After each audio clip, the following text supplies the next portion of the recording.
Baik, Assalamualaikum warahmatullahi wabarakatuh. Selamat siang teman-teman semua. Perkenalkan saya Irfan Satria Prasetyo, mahasiswa Universitas Paramadina Jakarta. Yang pada hari ini ingin menjelaskan UAS, mata kuliah teori dan praktek komunikasi yang berjudul Analisa Pendekatan Teori Dramatism tentang Skandal Uji Keselamatan Daihatsu.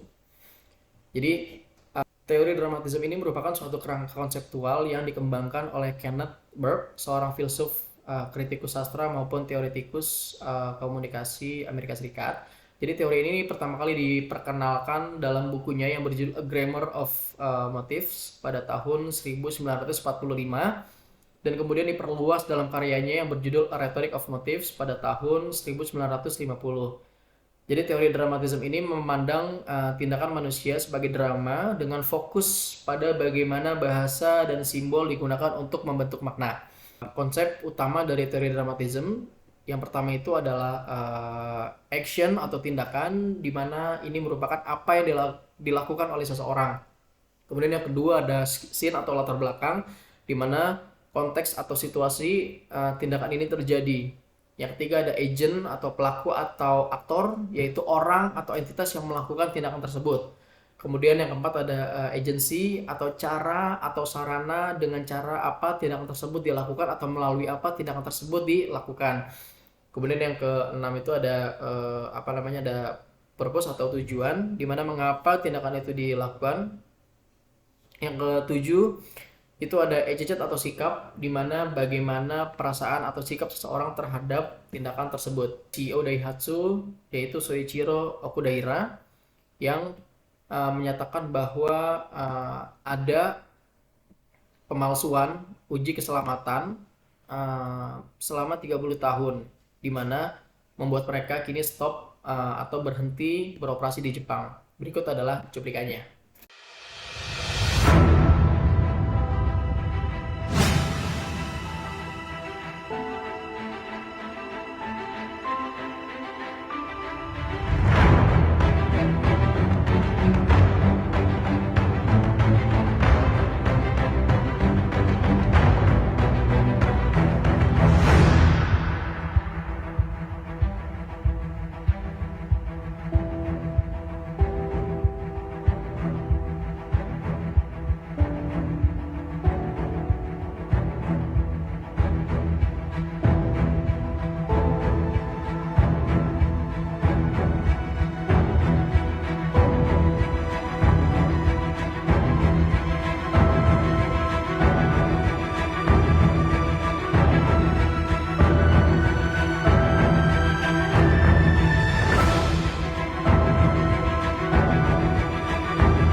Daihatsu merupakan salah satu brand otomotif terbesar di dunia maupun di Indonesia, di mana ada 3 poin pembahasan yang ingin saya bahas, yaitu pertama adalah pembentukan, kemudian juga pasar ekspor, dan juga kapan sih Daihatsu ini masuk ke Indonesia. Yang pertama itu adalah pembentukan. Daihatsu ini dibentuk pada tanggal 1 Maret 1951 sebagai bagian dari restrukturisasi besar-besaran terhadap Hatsudoki Seizo Corporation yang didirikan pada tahun 1907.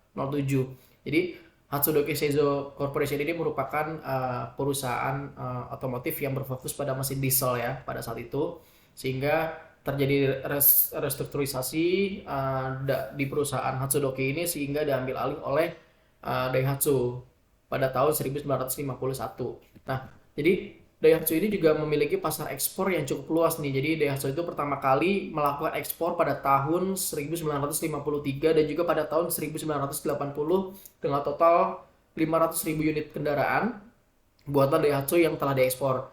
Jadi pada tahun 1979 Daihatsu membuka kantor untuk Eropa, di mana yang berguna untuk mengendalikan dan juga mengembangkan aktivitas ekspor di Eropa Barat. Jadi sejak akhir dekade 1990-an, ekspor Daihatsu ini terus menurun nih. Namun penurunan tersebut sebagian tertutup oleh penjualan kendaraan buatan Daihatsu melalui kanal Toyota. Jadi memang Daihatsu dan Toyota ini merupakan dua brand yang memang dinaungi oleh satu perusahaan dengan penjualan teknologi ke Malaysia.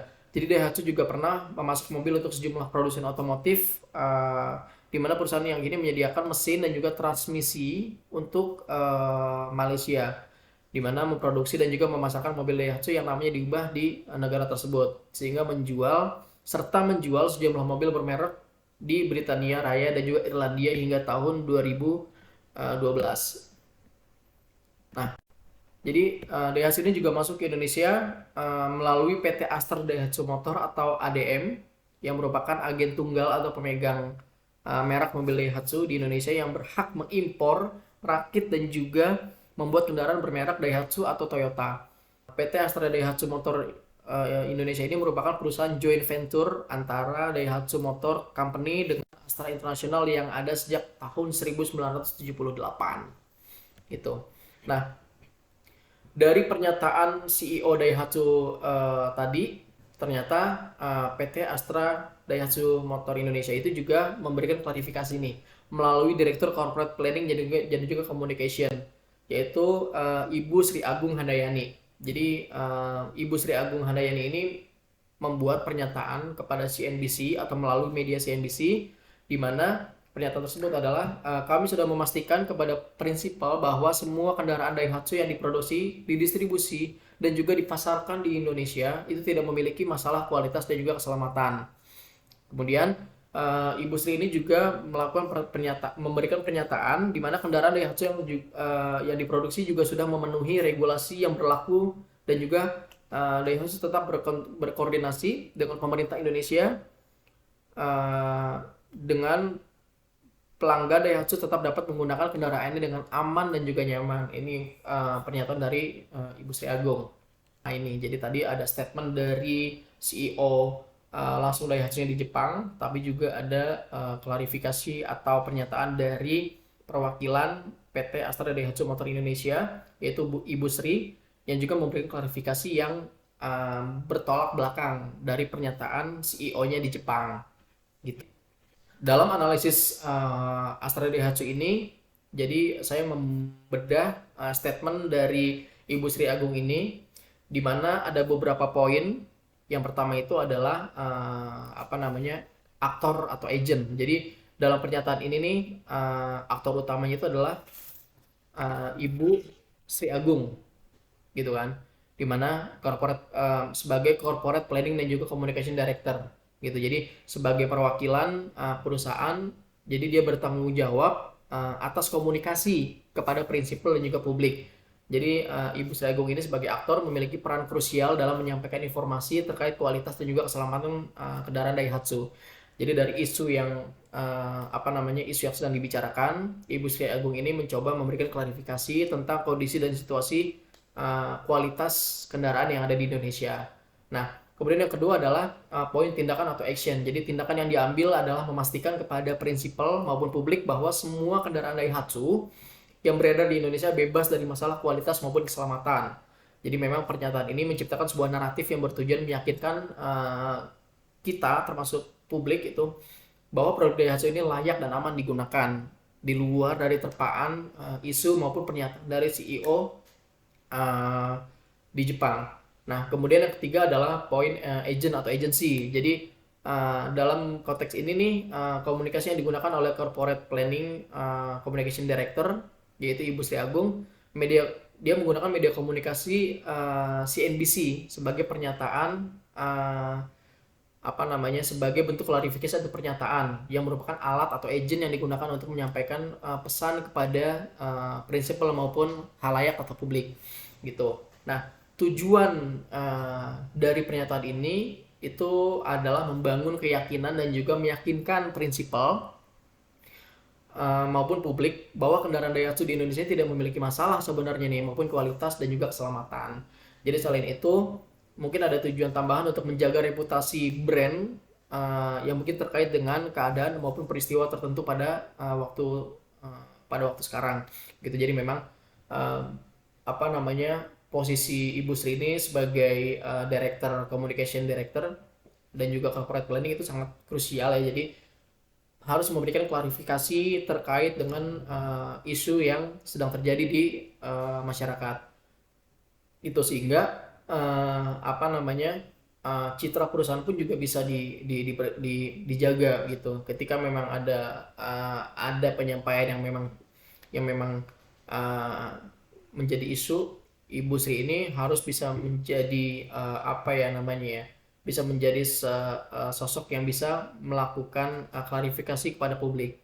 Nah, kemudian yang terakhir itu adalah scene atau pernyataan. Jadi scene atau situasi. Jadi pernyataan ini tuh dikeluarkan pada hari Kamis 21 Desember 2023, di mana memang pada waktu ini nih menciptakan konteks temporal ya, di mana pernyataan itu terjadi. Kesimpulan dari berita ini itu, jika digunakan pendekatan dramatism, kita dapat melihat bagaimana elemen-elemen ini berinteraksi untuk membentuk naratif yang komunikatif. Dalam hal ini, aktor juga berusaha untuk menciptakan tindakan yang memang meyakinkan publik melalui agent CNBC tadi, gitu kan, dengan tujuan tertentu. Jadi di dalam konteks waktu atau situasi tertentu. Analisis dramatism ini juga membantu kita memahami peran dan juga motivasi di balik pernyataan tersebut, serta memahami bagaimana komunikasi ini dapat mempengaruhi persepsi, prinsipal, dan juga publik terhadap kendaraan daya haji di Indonesia. Terima kasih, itu mungkin yang bisa saya sampaikan. Kurang lebihnya mohon maaf. Assalamualaikum warahmatullahi wabarakatuh.